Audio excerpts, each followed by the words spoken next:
So, good morning, everyone. I am Bench Ivan Audio, and I would be teaching the learning of motor skill. So, motor learning describes relatively permanent changes associated with practice or experience that govern a person's capability for generating a motor skill.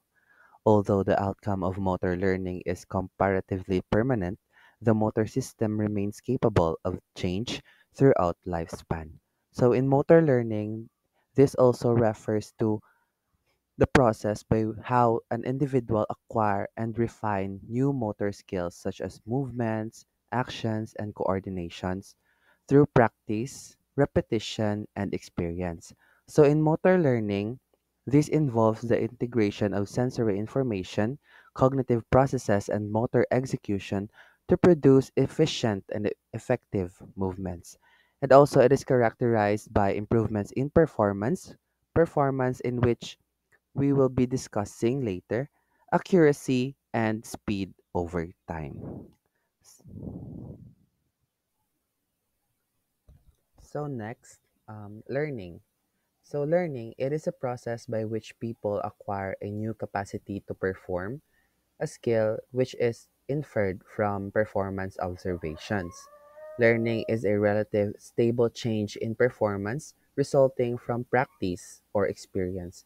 So in motor learning, the learning refers to a lasting change or a stable change in how a person performs a movement or action. It is a result of practice, experience, and repetition, leading to improved performance and efficiency.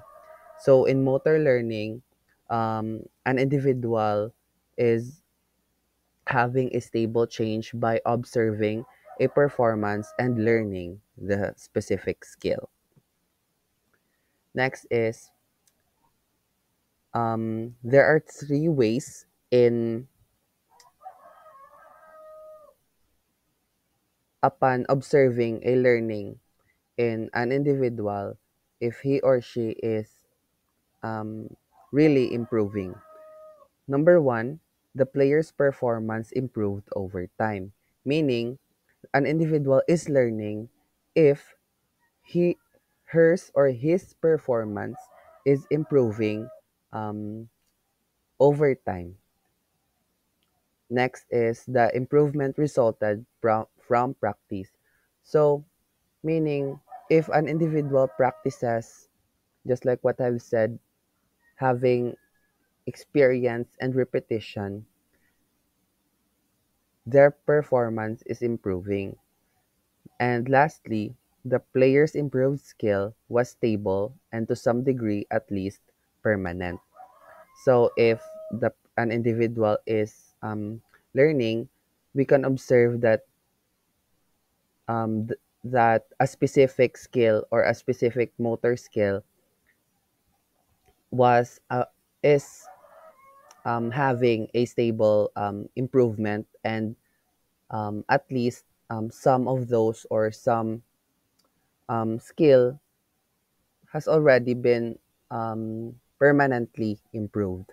So that is how um, learning is observed. Next, moving on to performance. Performance is an observable behavior. It is qualitative or quantitative assessment of what can be observed during the execution of a skill. If you see someone bicycle across campus, serve a tennis ball, or swim laps in a pool, you are observing their performance of these skills. So meaning performance is the behavior already of an individual upon having a motor skill. So if you learned a skill and then you executed it, that is the performance. Quality, how the performance or how the performance is being executed. The quantity, how often the performance is being executed. So that is performance, meaning you can observe an individual execute a specific skill. Performance versus learning. Observe so performance is a observable behavior, what we can see.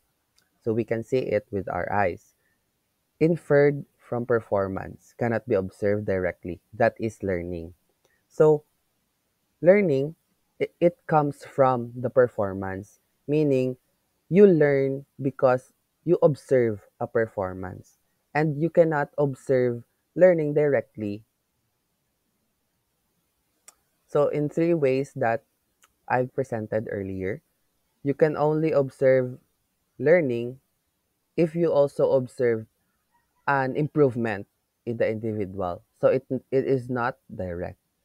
Next, performance may represent only temporary changes in behavior, while learning has relatively permanent changes in behavior.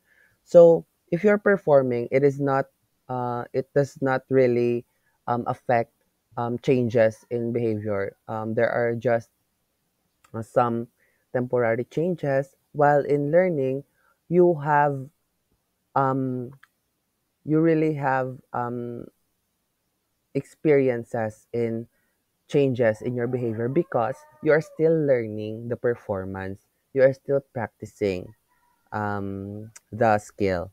Next is performance is influenced by performance variables, while learning is not influenced by performance variables. So that those are the three differences of performance and learning.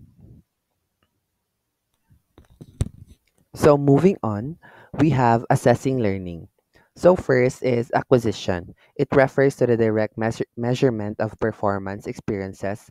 For example, in a laboratory experiment, a series of trials may be observed and the results for each trial measured and recorded. So in acquisition, you directly measure the performance experiences, meaning after executing the skill, you directly measure it. So that is acquisition. Next is retention. Retention tests. So retention tests refer to performance measurements conducted subsequent to acquisition trials or observations. They provide sufficient time for any effects of performance variables acting during acquisition to dissipate. And lastly, the transfer test. Simply stated, a transfer test measures how effectively a person can transfer the skill of learning from one condition to another. So, the better the performance, the better the learning. Similarly, practice resulting in performance that is less than of which a learner is capable is assumed to also be less effective in promoting optimal learning. But although it is true that performance often does mirror learning accurately, it is just as true that it can and frequently does mask true quality and extent of learning. The effective practitioner must therefore understand when performance is and when it is not a reliable guide for assessing learning. So that is assessing learning. We move on to the law of practice. So the law of practice refers to the improvement in performance that continues as long as practice continues, but the rate at which it occurs gradually and predictably diminishes over time or number of practice trials. It can be expressed mathematically as a power function. We also have monotonic benefits assumption. It is a significant conclusion of the law of practice that as long as the practice continues, learning never really stops. So this monotonic benefits assumption, um, it states that if an individual continues to practice a specific skill, meaning his or her learning never stops. So meaning he or she is improving and learning something different every time he or she practices. We also have the asymptote. It is a theoretical upper limit to learning that is progressively approached with practice but as never reached. So the asymptote is the degree or the level in which a person cannot reach, even he or she continues to practice, just as shown in the graph that um, even though an individual it continues to practice a specific skill, the asymptote or the upper limit of learning is the degree in which an individual cannot reach. So next we also have these concepts in law of practice. So first is the overlearning. So in overlearning, this refers to the continued practice of a skill beyond the point at which um, some desired level of mastery is reached. The goal of learn overlearning is not to increase the learner's level of performance, but to make the original level of performance more resistant to forgetting. Next is the mastery level. It is a predetermined performance level established as the goal of practice. So, though 100% mastery may be a target of practice in some situations, in most situations, a more arbitrary mastery level is the goal of performance. Next is the original learning. So, what is original learning? Original learning refers to the amount of practice required to attain such mastery. So, overlearning, which may occur immediately after original learning or incrementally over some relatively short period of time, is then specified as a percentage of the original learning. Next, we have automacity. So, automacity is the opacity developed within procedural memory structures to to respond quickly, adapt readily to changing situations, and perform skills with little or no conscious attention. And lastly, the refresher practice. So, refresher practice, or some refer also to retention practice, is an overlearning practice that is spread out over incremental practice sessions. So, the introduction of additional practice is far more important than the time at which it is provided in enhancing retention. So, that is the law of practice. Next, we have transfer appropriate process theory.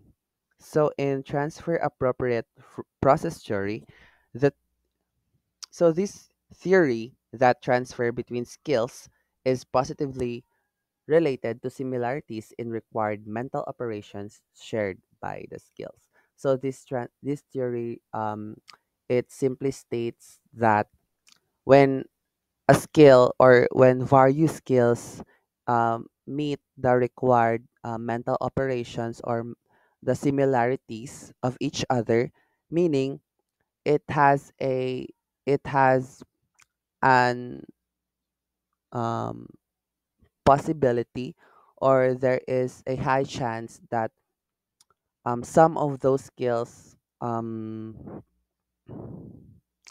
can be transferred to another because they have similarities. Mm, Next, the more the cognitive elements involved in two skills are similar, regardless of similarities among actual kinematic patterns, the greater will be the degree of transfer. So, in this theory, what we are focusing in transferring a skill is the cognitive elements, the mental similarities, not the actual kinematic patterns. So, we transfer skill because of their shared cognitive elements, because of their not because of the actual movement of the skill. So that is transfer appropriate process theory. And to conclude, it has long been established that the learning of one skill often has an effect on the learning of other skills, a phenomenon called transfer. So that is the transfer appropriate theory. Transfer can be either positive or negative, or no transfer may occur. And motor skills may be performed in a wide variety of contexts and conditions, ranging from highly spontaneous and playful expressions to highly structured and organized experiences. So that is all. Thank you for listening.